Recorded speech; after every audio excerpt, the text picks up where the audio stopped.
오늘도 서로 말씀을 나눌 때에 하나님께서 우리 모두에게 크신 은혜를 내리워 주시기를 축복합니다. 오늘 말씀의 제목은 하나님의 프로포즈라고 붙여봅니다. 여러분, 우리가 서로 연인들을 사랑해 보신 분들은 아마 사랑 그러면은 다 우리의 내리 속에 자신이 경험한 사랑을 떠올릴 수가 있겠죠. 여러분, 이렇게 가만히 보면은 결혼하신 분들 가운데 불만이 있는 분들 얘기를 들어보면 난 프로포즈를 받지 못했대요. 난 프로포즈를 받지 못했대. 저도 프로포즈를 못 받았던 것 같아요. 제가 한 거죠. 근데 여러분, 정말 죽도록 사랑하는 사람 있어요? 네. 정말 이 사람 아니면 안 돼요. 이 사람 때문에 내가 살고, 이 사람 때문에 내 존재 가치가 있고, 이 사람을 위해서 내 삶의 의미가 있는 거예요. 그런데, 제가 그 사람한테 프로포즈를 해야 되는데, 예기치 않게 그분이 저한테 프로포즈를 했다고 쳐봐요. 네. 그럼 어떻게 될까요? 그냥 뿅 가는겠죠? 네. 어쩌면 하나님의 프로포즈가 바로 그런 겁니다. 네, 오늘 우리가 보는 이 2장 1절에 오순절 날이 이름에 성령이 이제 마가의 다락방에 임했다. 이런 내용으로 쭉 말씀이 이루어지고 있습니다.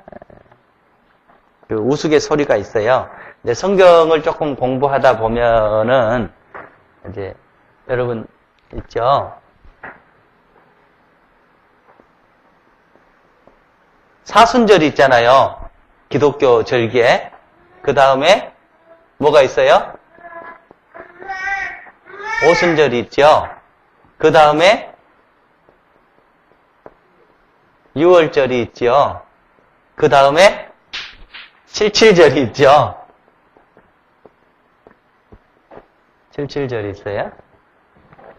이게 어떻게 다 틀린 건가요?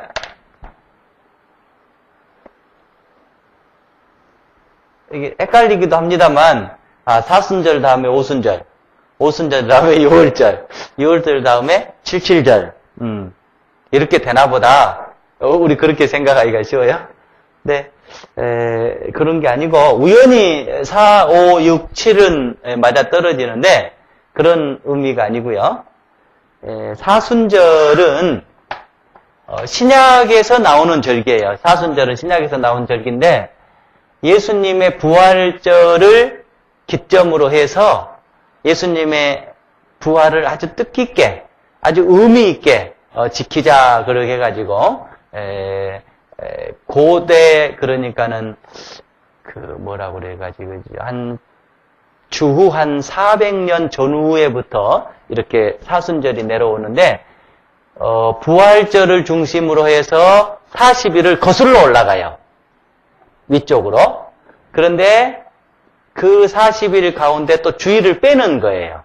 네, 그래가지고 주일 빼고 부활절로 40일 거슬러 올라가서 그 날부터 부활절까지를 사순절로 보는 거예요. 그리고 오순절은 이제 6월절부터 시작합니다. 이제 본문 말씀을 보겠습니다만은 6월절이 있고 그 다음에 6월절로부터 7주간, 그럼 77은 49지요. 네, 그래가지고 하루를 더해가지고 그 다음에 오순절이 있는 거예요. 네, 그러니까는 오순절과 77절은 같은 거예요. 같은 거. 예, 이제 이것을 우리가 조금 보겠습니다. 오늘 본문 말씀에 오순절이 나오잖아요. 오순절. 오순절은 어디서부터 우리가 이해를 하고 넘어가야 되냐면 6월절부터 이해를 하고 넘어가야 돼요. 6월절. 자, 6월절. 저는 처음에 이 성경 공부를 하면서 6월절은 6월 달에 들어있는 무슨 절기 정도로 그렇게 이해를 했어요. 한참 동안 그렇게 이해를 했어요. 예, 그래, 이 6월이라고 하는 말을 우리가 잘 안 쓰잖아요. 예, 넘어간다, 예, 패스 오버 한다, 예, 그런 뜻인데, 이 6월절을 우리가 알아야 오순절이 어떤 의미가 있는지를 알게 되죠. 6월절은, 어디서부터 시작이 되냐면, 이스라엘 백성이 출애굽할 때부터 시작이 되죠. 예. 모세가 하나님을 만나고 바로에게 가서 하나님의 백성을 보내주십시오. 그런데 바로가 안 보내주잖아요. 예. 그래서 결국은 하나님께서 바로의 땅에 애굽 땅에 10가지 재앙을 내리잖아요. 1번부터 10가지 재앙을 내려요. 9가지 재앙을 내렸는데도 바로는 끄떡도 하질 않는 거예요. 이스라엘 백성을 보내주질 않는 거예요. 그래서 하나님께서 마지막 10번째 재앙으로 장자들, 그러니까 짐승도 첫, 사람도 첫, 태생들을 전부 죽이는 그런 아주 엄청난 재앙을 일으켜요. 그게 그 10번째 재앙입니다. 그런데 하나님께서 그때 당시 이스라엘 백성은 어디를 중심으로 살고 있었냐면은 고센 땅을 중심으로 살고 있었어요. 고센 땅을. 그런데 하나님께서 모세에게 말씀을 하시기를 내가 마지막 10번째 재앙을 애굽 땅에 내리겠다. 그러면 바로는 이제 이스라엘 백성을 보내줄 거다. 그런데 그 10번째 재앙이 장자를 전부 죽이는 재앙이었어요. 그런데 하나님께서 모세에게 10번째 재앙이 내리기 전에 너희들은 어린 양을 잡아서 그 양의 피를 집에 문설주와 지방에 양의 피를 발라라. 양의 피를 발라라. 그러면 죽음의 사자가 지나가면서 이 문설주와 지방에 양의 피가 발라진 집은 얘는 하나님의 백성의 집이구나. 그러면서 넘어가고 그게 없는 집은 모조리 짐승부터 해가지고 장자까지 전부 쳐서 생명을 끊겠다. 그렇게 말씀을 합니다. 그리고 실제로 10번째 재앙이 일어나게 됩니다. 그러니까 이 이스라엘 백성의 이 양의 피를 바른 집을 제외하고는 모든 애굽 전역에 그날 밤은 죽음이 일어나는 아주 그 비극의 밤이었죠. 물론 바로의 장자도 그날 희생을 당하게 됩니다. 그래서 이제 바로가 두 손 든 거죠. 두 손 들어요. 그리고 이스라엘 백성을 보내줍니다. 그런데 하나님께서는 모세에게 이 절기를 대대로 기념해서 지켜라 말씀하십니다. 그 절기가 바로 6월절이에요. 6월절. 그리고 이 6월절이 이스라엘로 보면은 정월 처하루가 되는 거예요.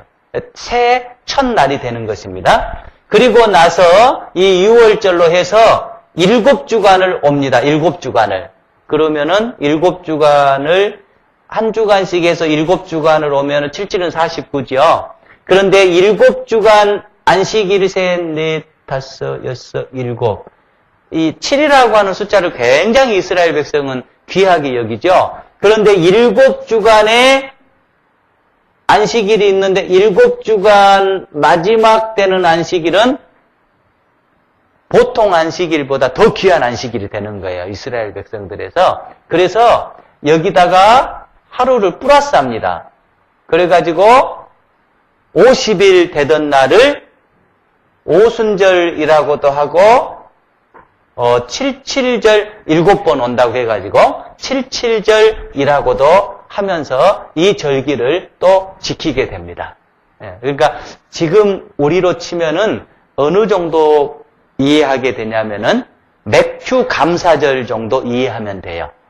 여름 곡식이 이 시기에 생산이 됩니다. 이스라엘 백성에서. 그런데 이제 이 오순절 날에 성령이 내려오고 있어요. 성령이. 그럼 이제 이 성령이 내려오는 사건은 무슨 의미가 있느냐? 보십시다.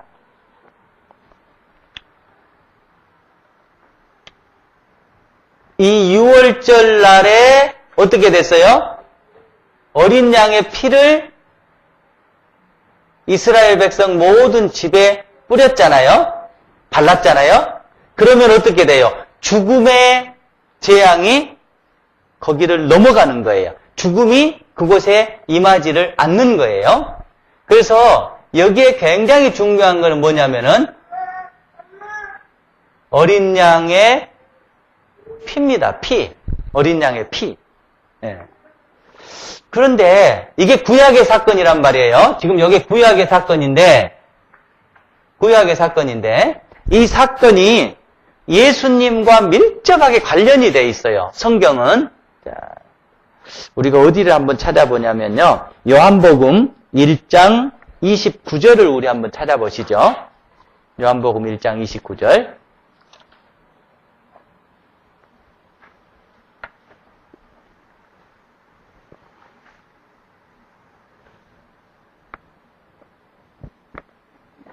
찾으셨죠? 우리 같이 한번 읽어보십시다. 이튿날 요한이 예수께서 자기에게 나아오심을 보고 이르되 보라 세상죄를 지고 가는 하나님의 어린 양이로다. 세례 요한이 예수님께서 공생의 사역을 시작하면서 세례를 받기 위해서 요한에게 올 때 요한이 제자들을 향해서 있는 사람들에게 예수님을 가르쳐서 뭐라고 말씀하시냐면은 세상 죄를 지고 가는 하나님의 어린 양이로다. 그렇게 얘기합니다. 이 어린 양이라고 하는 말이 이 말이에요. 이 말. 이 말. 자, 그 다음 우리 한 곳 더 보십시다. 어디를 보냐면 마가복음 14장 12절. 우리 그때 마가복음 할 때 이거를 아주 깊이 다뤘어요. 마가복음 14장 12절이요.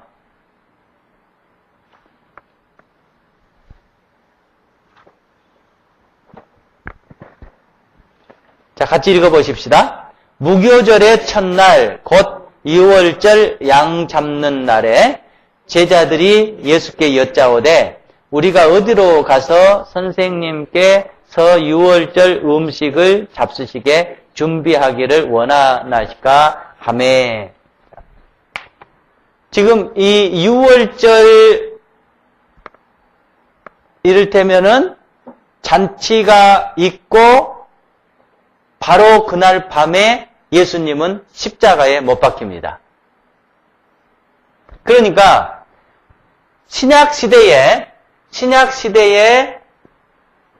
예수님의 십자가는 그냥 어쩌다 로마 군병들에게 잡혀서 십자가에 못 박힌 사건이 아니고 어린 양으로 이 땅에 오셔서 6월절 날 십자가에 못 박혀서 돌아가신 사건이에요. 그러니까는 신약 성경은 지금 예수님의 죽음을 철저하게 가르쳐주고 있는 게 뭐냐면은 구약의 6월절 날 어린 양의 피를 발라서 문설주에 바를 때에 그 가정에 죽음이 면해졌듯이 죽음이 넘어갔듯이 예수님의 피의 보혈을 받는 사람들에게는 죽음의 재앙이 미치지 않는다라고 하는 것을 지금 신약 성경은 가르쳐주고 있어요. 그러니까 구약의 어린 양의 피는 죽음을 대신하는 피인 거예요. 그런 것처럼 신약의 예수님의 피는 죽음을 대신하는 피예요. 그래서 이 구약의 어린 양의 피는 오실 예수 그리스도를 상징적으로 예표로서 우리에게 보여주고 있는 것입니다. 그래서 이스라엘 백성들은 우리는 사실 그게 문화적으로 막 얼른 와닿고 그러질 않는데 이스라엘 백성들은 믿음을 가지고 생각하면 그렇구나. 그럴 수밖에 없구나. 우리 백성에게 이 대대로 유월절 절기가 내려왔는데 그것은 우리에게 뭘 가르쳐주기 위함일까? 피는 생명을 가져다 준다라고 하는 것을 가르쳐주기 위함인 거예요. 그런데 신약시대에 와서 예수 그리스도의 피가 오늘 온 인류의 생명뿐만이 아니라 저와 여러분의 생명을 지켜주고 보호해준다라고 하는 것을 보여주고 있는 겁니다. 자, 이게 지금 뭐냐면은 유월절 사건이에요. 유월절 사건이에요. 자, 그리고 유월절 사건에서 7번 주일이 7주가 지나고 하루가 지난 이 오순절날 어떻게 되냐면 이제 성령이 내려오게 됩니다. 자, 그럼 이제 성령이 내려왔는데 이 성령이 내려온 목적과 성령이 내려온 의미를 알게 되면 우리는 정말 그렇구나. 성령이 이런 거구나. 성령이 우리에게 이런 의미가 있구나 라는 것을 깨닫게 될 것입니다. 자, 보십시다. 이제 우리 구약으로 한번 다시 거슬러 올라가 보십시다. 하나님께서 천지를 창조하실 때 성령께서 천지 창조 사역에 함께 하셨습니다. 우리 한번 보고 넘어가죠. 오늘은 성경 말씀 몇 곳을 좀 찾겠습니다. 창세기 1장을 한번 보십시다. 창세기 1장. 자, 1절, 2절 읽을게요. 태초에 하나님이 천지를 창조하시니라. 땅이 혼돈하고 공허하며 흑암이 깊음 위에 있고 하나님의 영은 수면 위에 운행하시니라. 이 하나님의 영이 성령이에요.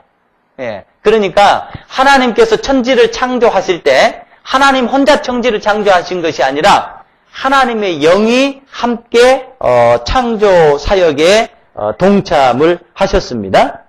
자, 그리고 이제 창세기 1장 27절을 한번 우리가 보십시다. 미안합니다. 2장 7절이요.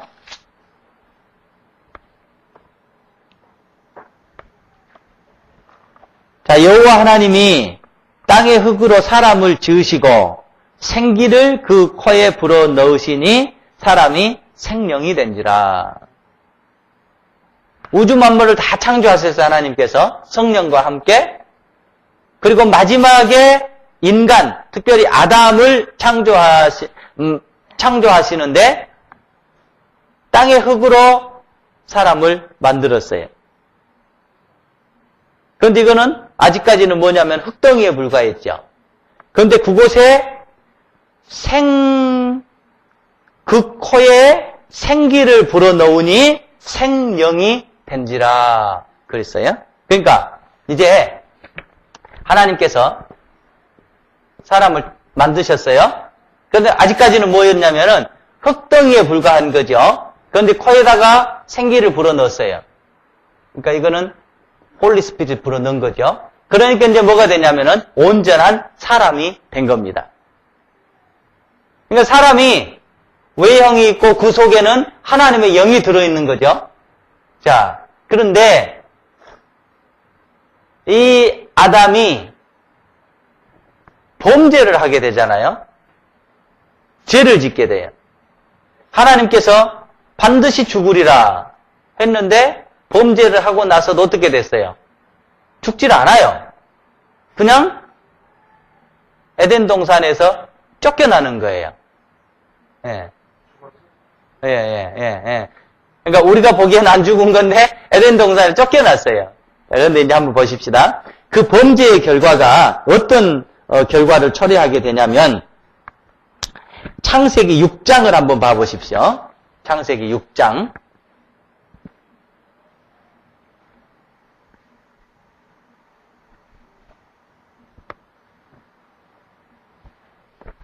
자, 6장 3절을 보십시다. 3절이요.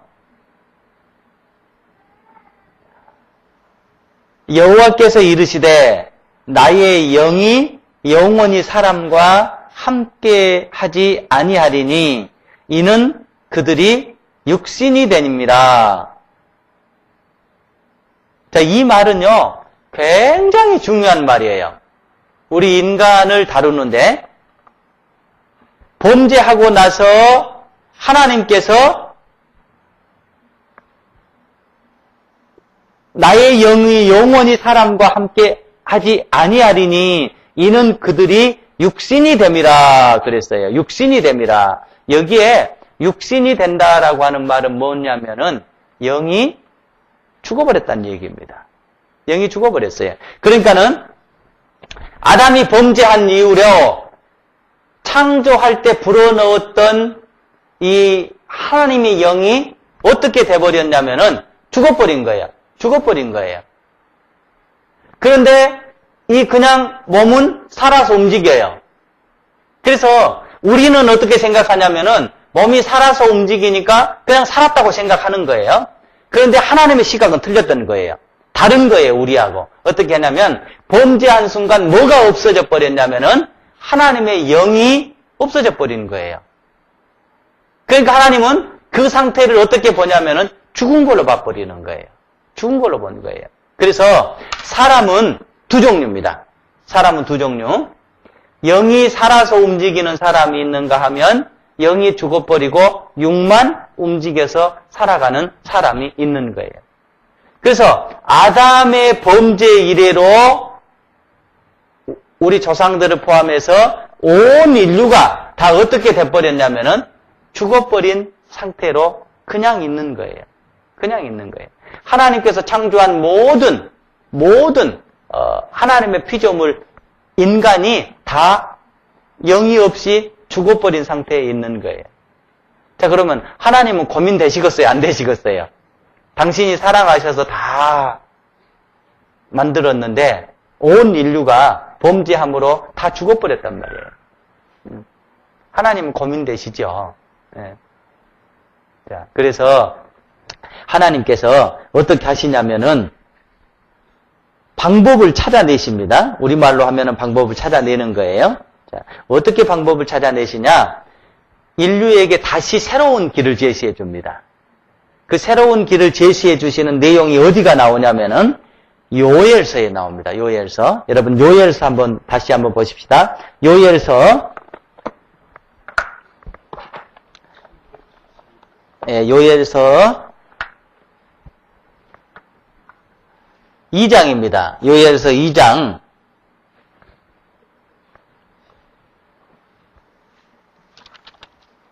요엘서 2장 28절을 한번 보십시오.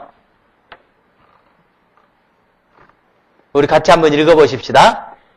그 후에 내가 내 영을 만민에게 부어주리니 너희 자녀들이 장래일을 말할 것이며 너희 늙은이는 꿈을 꾸며 너희 젊은이는 이상을 볼 것이며 그러면서 쭉 얘기하죠. 여기에 내 영을 만민에게 부어주리니 여기에 여러분 그 만민 그래가지고 각주가 하나 달렸죠. 제 성경책엔 달려 있어요. 달려 있나요?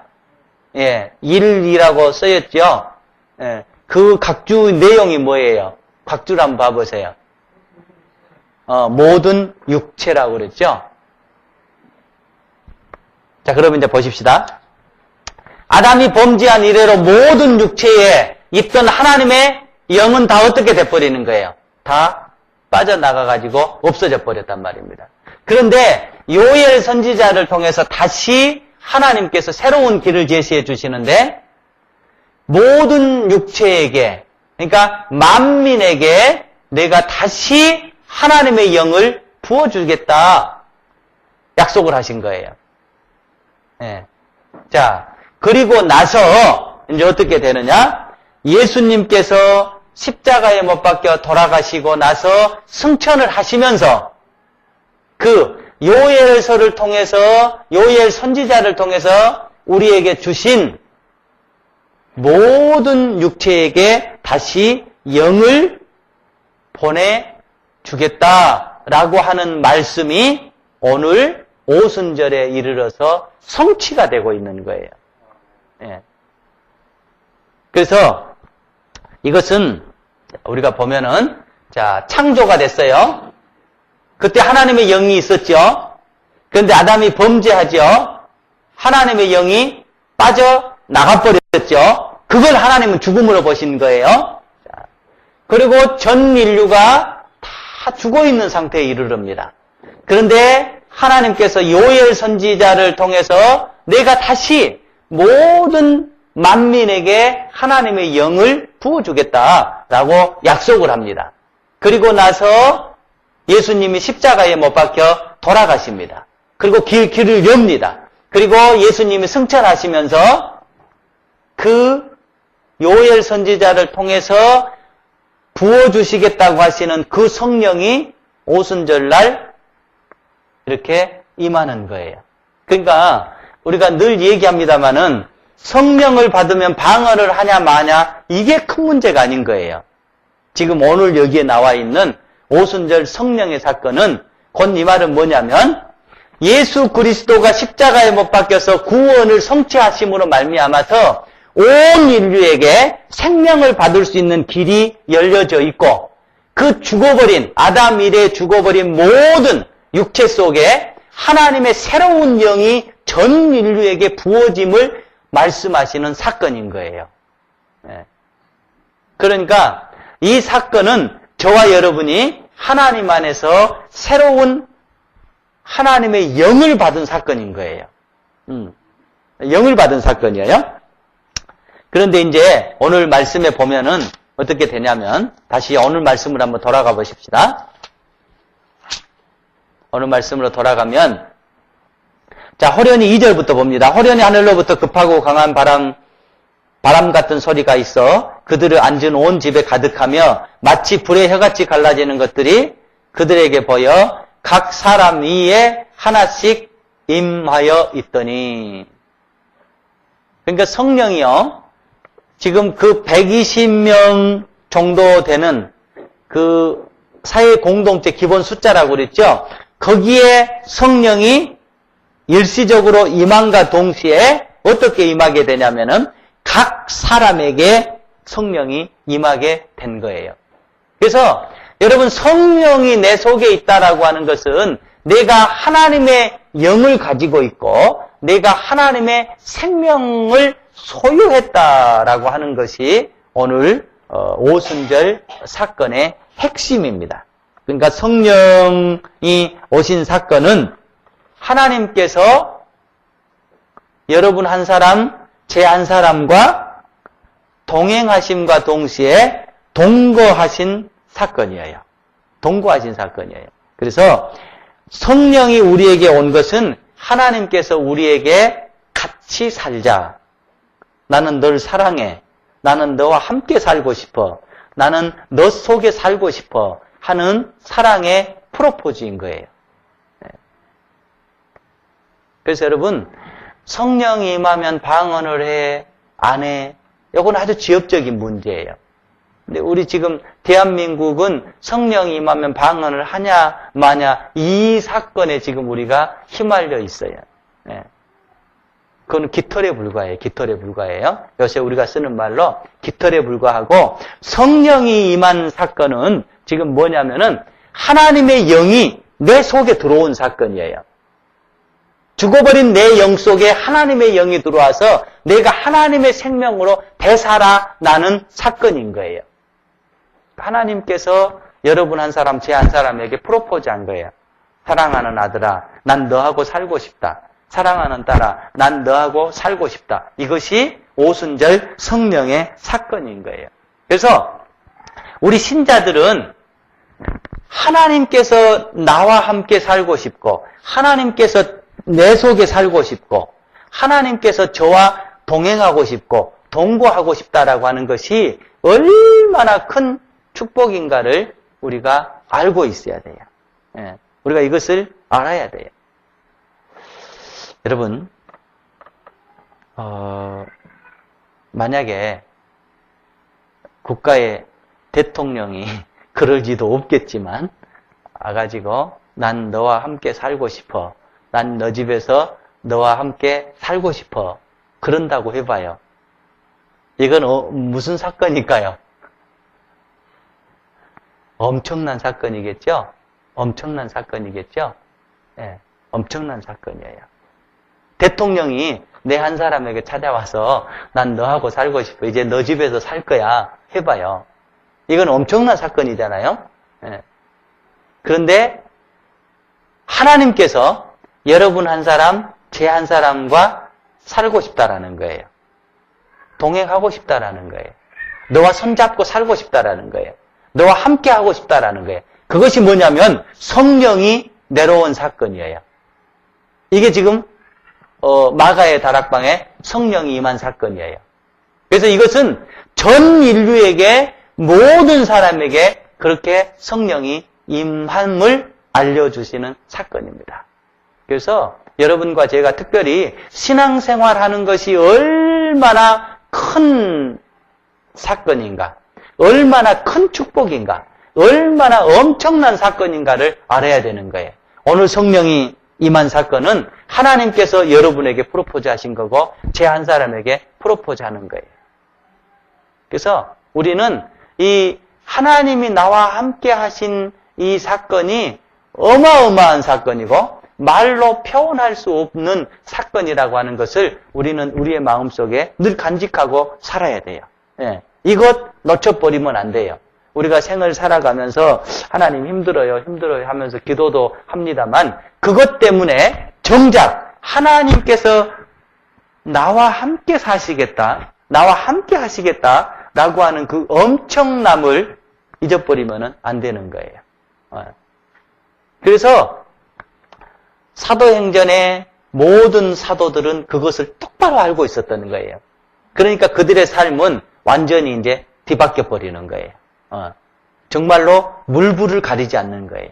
하나님이 나와 함께 하신다는데, 하나님이 나와 함께 하시는데, 그러면서 그들의 삶은 온전히 하나님께 맞춰졌고, 우리가 찾지 못한 행복, 우리가 찾지 못한 능력, 우리가 찾지 못한 승리 가운데 사도행전의 사도들은 엄청난 능력 속에 살아가고 있습니다.